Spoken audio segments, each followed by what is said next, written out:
চিনেমাখনৰ কামটো আমাৰ প্ৰায় শেষেই হৈছে। শ্বুটিঙৰ কামবোৰ শেষ হ'ল, পোষ্ট প্ৰডাকশ্যন চলি আছে। অলপমান পেটছ কিবা এটা ওলাইছিলে, সেইকাৰণে আমি ইয়াতে কৰিম বুলি আচলতে আমি কেতিয়াবাই ঠিক কৰিছিলোঁ। জুবিন ছিংগাপুৰলৈ যোৱাৰ আগতে আমি ঠিক কৰি থৈছিলোঁ, ঘূৰি অহাৰ পিছত আমি ইয়াত শ্বুটিং কৰিম বুলি। সেইকাৰণে তেওঁলোকৰ সহযোগত আমি ইয়াত ষ্টুডেণ্ট লৈ পেলাই ৰয়েল গ্ল'বেলৰ কেম্পাছতে কৰিছোঁ। এটা গানৰ এটা পাৰ্ট, আৰু বাকীখিনি কাম প্ৰায় শ্বুটিঙৰ কামখিনিতো সম্পূৰ্ণ হ'লেই, পোষ্ট প্ৰডাকশ্যন চলি আছে। আৰু জুবিনে যিহেতু ভাবিছিল 31 তাৰিখে আমি ছবিখন ৰাইজৰ মাজলৈ উলিয়াই দিম, গতিকে সেই ডেটটোৱে আমি মনত ৰাখি আমি কামবোৰ পূৰ্ণ গতিত কৰিবলৈ চেষ্টা কৰিছোঁ। গোটেই টীমটোৱে বাকী সকলো কাম বাদ দি ৰৈ বিনালেৰ কামতে মানে সম্পূৰ্ণ সহযোগ কৰিছে। গতিকে আমি ভাবিছোঁ আমি উলিয়াই দিব পাৰিম 31 তাৰিখে ৰাইজৰ মাজলৈ ছবিখন। নাই, আমাৰ শ্বুটিং শেষেই হ'ল, এইটো মাত্ৰ সৰু পেটছ এটা আছিলে, সেইখিনি কৰিছোঁ।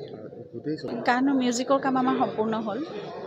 চিনেমাখনততো টুকুৰা টুকুৰিকৈ বহুত গান থাকিব, প্ৰায় 11টা গান টুকুৰা টুকুৰিকৈ থাকিব, কিন্তু আমি সম্পূৰ্ণভাৱে চাওঁচোন এতিয়া কেনেকৈ উলিয়াই দিওঁ। মূল যিকেইটা গান সেইকেইটা আমি 5-6টা গানটো উলিয়াই দিমেই ৰাইজৰ মাজলৈ। হয়তো আজি আৰু কাইলৈৰ ভিতৰত এটা প্ৰথম যিটো গান আমি উলিয়াই দিম, সেইটো জুবিনৰ কণ্ঠত।